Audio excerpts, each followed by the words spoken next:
Alam nyo, napaka napakalaking tulong talaga ang kumpisalan, no? Pag ako nakaupo doon, yung mga kasama ko nakaupo, no? Napakalaking grasya kasi ang laking yung pumupunta, di ba? Pumapasok pa lang, umiiyak na. The mere fact na pumunta tayo sa kumpisalan is already victory. It is already being able to unload, no? Yung kasalanan, no?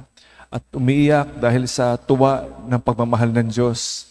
Yung pagpunta pa lang, parang you already are forgiven in a certain sense.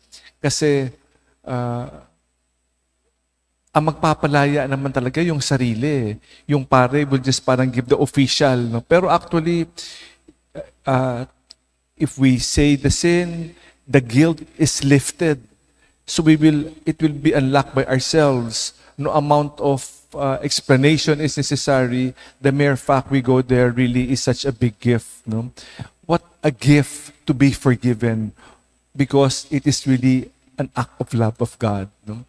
Walang kasalanan na hindi pinapatawad dahil sa pagmamahal ng Diyos. So pagpunta pa lang, palakad pa lang, papasok pa lang ng pinto, pinatawad na. No? And then we thank God for that great gifts. The great gift given to us. There are so many things which we take for granted. No? Nung isang araw, no, I was giving communion here, and then may isang tao na hindi pumila, dire-diretso lang, at nangumunyon, parang titignan natin, bakit hindi pumila, di ba? Bakit?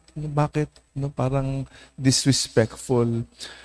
Tapos, pagkatanggap niya, bumuhos yung luha. No? Kitang-kita mo, pumapatak yung luha doon. So we cannot really judge.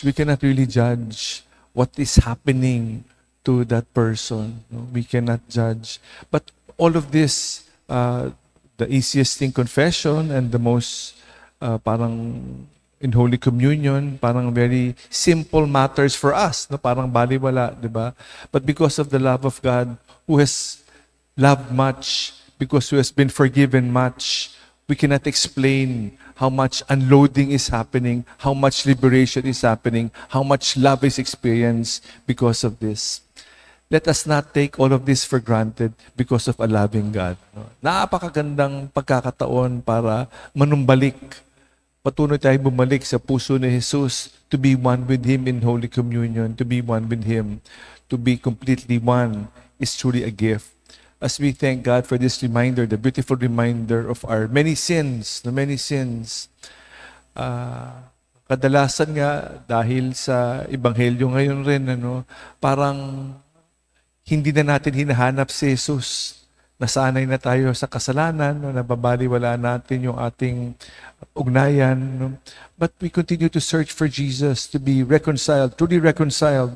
As we wallow, we thank God for the generosity of His love and His forgiveness. Amen.